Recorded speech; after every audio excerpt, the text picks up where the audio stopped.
It is almost that time that we get down to the Detroit Lions 53-man roster. Like I said in the previous video, I don't know why, man. I'm super excited about this whole process. Maybe because our team has come such a long way since 2021. Like, legit good players are going to be cut this year. And that whole process gets more and more exciting every year.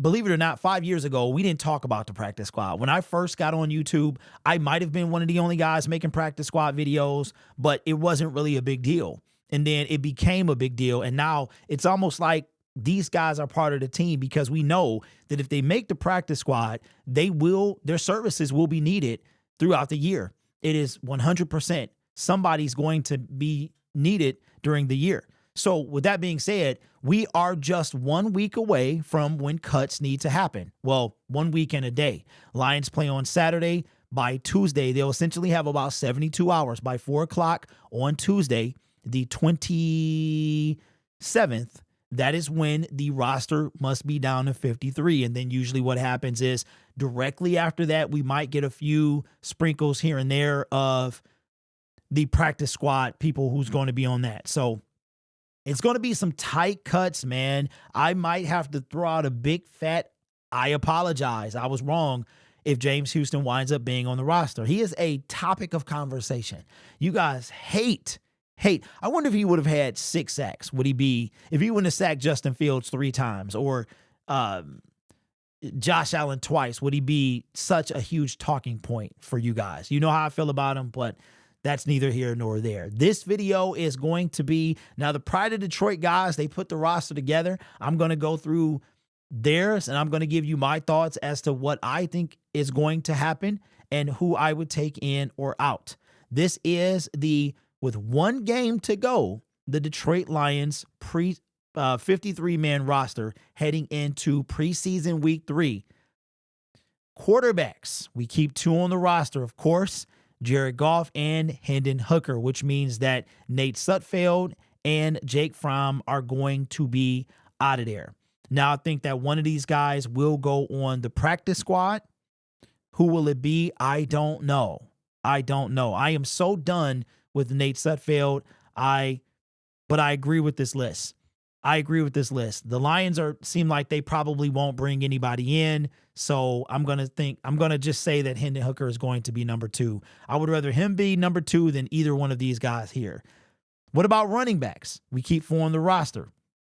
Pride of Detroit needs to bring back the roster counter so we can keep up with how many people we have. Running backs, we keep 4. This is what we expected. Jahmyr Gibbs, David Montgomery. It's funny how Jahmyr jumped David in the depth chart. Jahmyr Gibbs, David Montgomery, Craig Reynolds, and Sione Vaki, with Jamar Jefferson, Zonovan Knight, and Jake Funk being cut.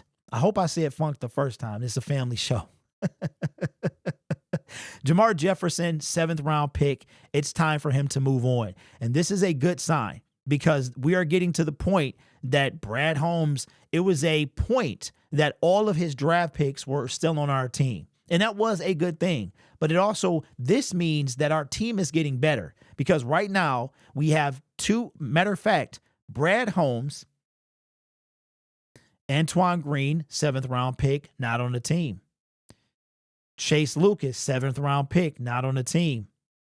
Jamar Jefferson, 7th round pick, he's not going to be on this team. I don't think he's even going to be on the practice squad. I really don't. I think it's time for the Lions to move on from Jamar Jefferson. So I agree with this. So far, 2 for 2. We're going to go now to the wide receivers. Now here is my first, this is ridiculous to me. 4 wide receivers? That's the dumbest thing I've ever heard in my life. Who keeps 4 wide receivers? Amon-Ra St. Brown, Jamison Williams, Khalif Raymond, and what have you done for me, Donovan Peoples-Jones, with Darius Fountain, Maurice Alexander, Caden Davis, Tom Kennedy, Traquan Smith, Isaiah Williams, Jaylon Calhoun cut? What is this? What is this? Donovan Peoples-Jones have done nothing. If anything needs to change, this guy needs to be swapped with this guy. This is blasphemy. What do they have to say? Says, you're not happy with this wide receiver room. Eric's not happy. I'm not happy. Personally speaking, I don't think there's an ex-receiver on this team who has earned a roster spot, and there's not enough talent to justify a fifth spot from this group. Eric thinks the only way Isaiah Williams, who continues to shine in the preseason, makes is if he's wide receiver number 5. When was the last time the Lions kept 4 wide receivers? That, to me, doesn't make any sense. None whatsoever. I know we have Jahmyr Gibbs. We're going to use him more in the passing game, and we've got essentially a glorified tight receiver in Sam Laporta. But 4 wide receivers, it would shock me. I hate 5, let alone 4. That's ridiculous. That right there is ridiculous. So we better have something playing for sure. All right, tight ends. Sam Laporta, Brock Wright, Parker Hess. We keep 4. Shane Zylstra with James Mitchell and Sean McKeon getting cut. Let me see. I agree with this. I think it's time. James Mitchell. What was he, a 5th round pick from a few years ago? Time to go. It's time for him to go.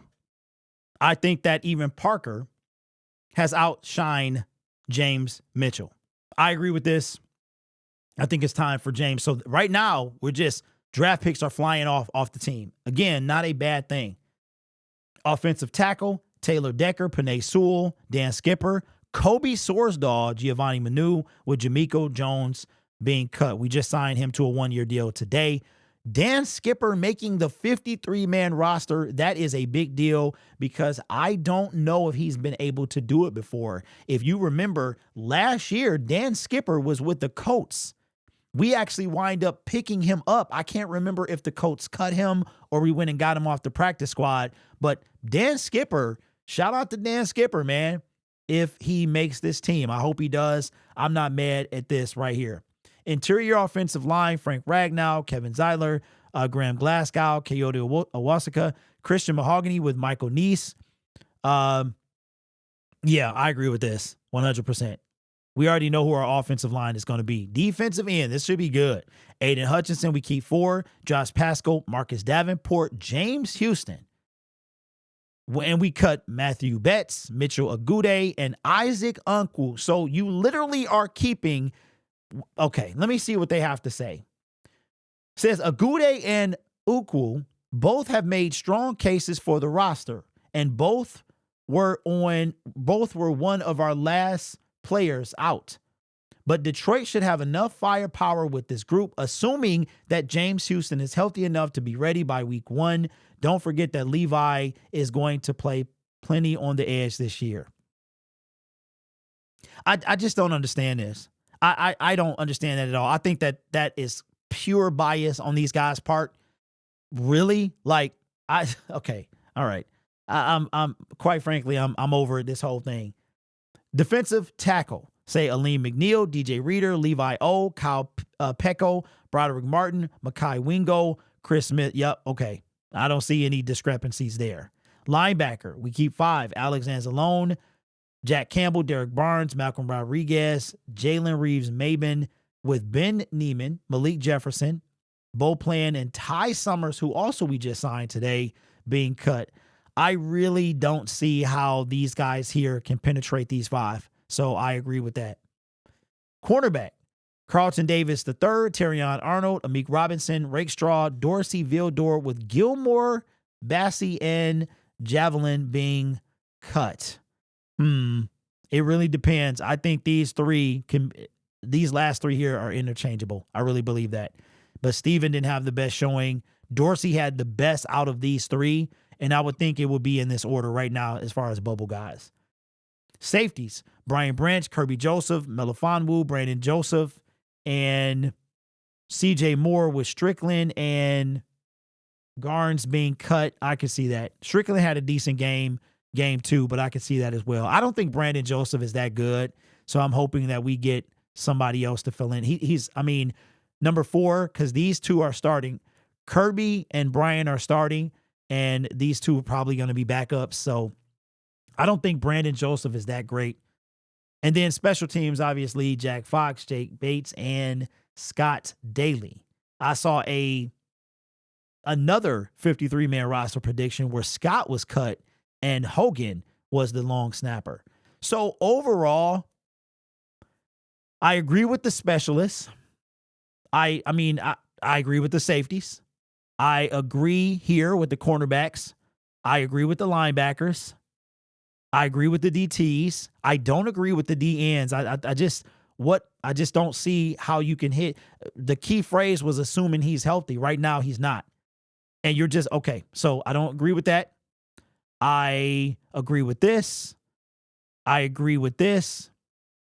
I agree with this. And I don't agree with the wide receivers. This is just dumb to me. I'm not taking shots at those guys. That's just dumb.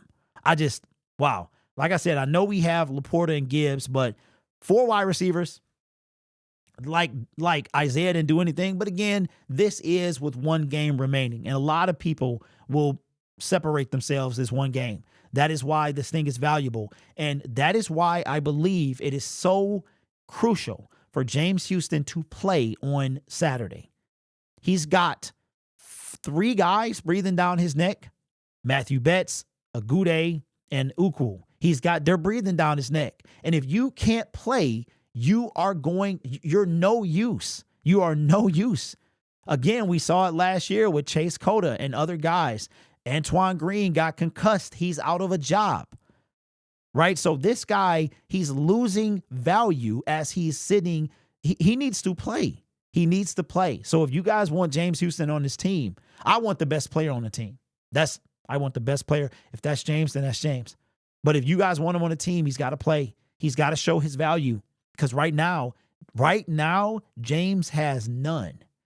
None. Now, could the Detroit Lions, let's say he was that hurt, he's not ready to go by the season, put him on IR and we keep one of these guys. You know what I'm saying? Until he comes back. So I don't know. But to put him on IR, he has to make the team, the 53-man roster. So let me know. I mean, overall, I agree with 85%, just those 3 positions: wide receiver, defensive end, and it was 1 more. Outside of that, I think it's solid. I would like to see another wide receiver brought in here. But again, you're going to see that video coming in the After Dark segment. So let me know your thoughts down below. We'll do this 1 more time. What we'll do now is on Sunday, we will come out with the last one. The last prediction of the 53-man roster. The cuts probably will start happening on Sunday as that thing is getting, because the Lions, one thing I noticed is that they take their time. They really do take their time. So we were super patiently waiting. The good news about the 53-man roster is it drops at once. The practice squad is it's like a few people here, a few people there, but the 53-man roster comes out, boom, just one time, and we'll react to it when it does happen. So let me know your thoughts in the comments below. Consider subscribing to the YouTube channel as well. Don't forget, I will not be on Saturday. I am actually going to the game. Shout out to Darren who hooked me up with the tickets. I appreciate you. I will be at the game. We will be having the post-game show at 5 o'clock. If I'm not on at 5, that means I'm not back yet. So when I come back, it's set up for 5 right now. If I'm not back, that's why I'm not on. But as soon as I get on, we'll be live. I also will not be on the first week. I will be at the Rams game as well. So I will not be live streaming again until week 2 as we play the Tampa Bay Buccaneers. So just wanted to give you a heads up on that. This channel is made possible by viewers, subscribers, and members just like you. You guys are awesome. Take care of yourself and each other. And as always, go Lions.